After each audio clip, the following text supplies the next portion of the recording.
Assalamu alaikum, j'espère que vous allez bien. Comme convenu, je reviens avec cette deuxième vidéo pour vous parler de la biographie du prophète Mohammed sallallahu alayhi wa sallam qui est tirée du livre Le Nectar cacheté. Le prophète Mohammed sallallahu alayhi wa sallam était le fils d'Abdallah. Abdallah lui-même le fils d'Abd al-Muttalib de la tribu des Banu Hashim qui faisait partie des tribus des Koraïchites à la Mecque. Dans ma vidéo précédente, je vous ai parlé de la source du Zemzem que Dieu avait fait jaillir pour aider Agar et son fils Ismaël, que la paix soit sur lui. Et il faut savoir qu'à un moment, il y avait un second peuple, le peuple des Djouroum, qui vivait avec les descendants de Ismaël, que la paix soit sur lui. Et ce peuple-là, à la suite d'une discorde, a enterré des objets dans le puits du Zemzem et a enseveli ce puits-là, a mis de la terre, a fermé le puits. Donc, de nombreuses années après, Abd al-Muttalib, qui était le grand-père du prophète Mohammed sallallahu alayhi wa sallam, a vu en rêve où est-ce que le puits se trouvait. Il est allé creuser et l'eau est ressortie. Le peuple koraïchite l'a approché, ils ont voulu avoir un droit de regard sur la gestion du puits et il a refusé. Donc, il devait avoir un jugement autour de ça. Et finalement, Dieu a montré des signes qui ont fait qu'ils y ont renoncé. Et la gestion du puits est revenue entièrement à Abd al-Muttalib. Après cet incident-là, il a fait le serment selon lequel si jamais il avait 10 enfants mâles, des hommes, qui grandissaient jusqu'à l'âge adulte et qui étaient capables de le défendre, il allait en sacrifier un d'eux auprès de la Kaaba. Lorsque ces enfants ont grandi, il leur a expliqué ce serment et ils ont décidé de faire un tirage au sort. Et le sort s'est porté sur Abdallah. Abdallah, qui était le père du prophète Mohammed sallallahu alayhi wa sallam, mais bien sûr qui à l'époque n'avait pas encore d'enfant. Et il était dit que Abdallah était le plus beau, le plus chaste et le plus estimé des enfants d'Abd al-Muttalib. Lorsqu'il a voulu le sacrifier, les Koraïchites s'y sont opposés et on lui a demandé d'aller voir une devineresse parce qu'à l'époque, les gens croyaient aux devins, aux augures et tout ça. Et quand ils sont partis voir la devineresse, elle a demandé à ce qu'ils mettent Abdallah d'un côté et 10 chameaux de l'autre. Et à chaque fois, on tirait au sort et c'était Abdallah qui était choisi pour le sacrifice. Donc, on rajoutait 10 chameaux encore jusqu'à ce qu'on atteigne 100 chameaux et que finalement, Dieu accepte le sacrifice des 100 chameaux. Bon, on dit que c'est Dieu, hein. Donc, il a accepté le sacrifice des 100 chameaux à la place d'Abdallah. Voilà comment Abdallah, le père du prophète Mohammed sallallahu alayhi wa sallam, a eu la vie sauve.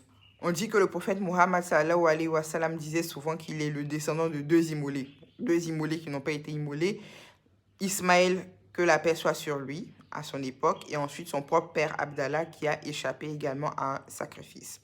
Après ça, Abd al-Muttalib lui a donné en mariage Amina, la mère du prophète Mohammed sallallahu alayhi wa sallam.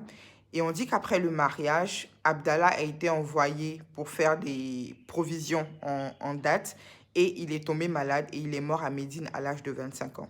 Certains historiens disent qu'il est mort avant la naissance du prophète Mohammed sallallahu alayhi wa sallam et d'autres disent qu'il est mort 2 mois après sa naissance. Toujours est-il que très tôt, le prophète Mohammed sallallahu alayhi wa sallam s'est retrouvé orphelin. À l'époque, les habitants de la Mecque, pour éviter les maladies qui se trouvaient dans les cités, confiaient leurs bébés à des nourrices qui vivaient en dehors de la ville. Dans ce cadre-là, le prophète Mohammed sallallahu alayhi wa sallam, lorsqu'il était bébé, a été confié à une nourrice du nom de Halima. Comment est-ce que ça s'est passé? Halima et les femmes de son peuple sont parties à la Mecque pour pouvoir chercher des enfants. Et Halima raconte qu'elle était sur le dos d'une ânesse qui avançait difficilement, qui retardait la caravane. Et son mari et elle avaient également une chamelle qui était vieille et qui ne donnait plus de lait.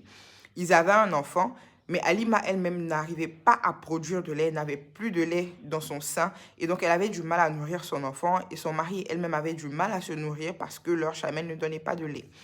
Arrivée à la Mecque, la plupart des nourrices ne voulaient pas prendre le prophète Mohammed sallallahu alayhi wa sallam parce qu'il était orphelin et qu'elle se disait qu'elle ne pouvait pas avoir grand-chose de son grand-père ou de sa mère.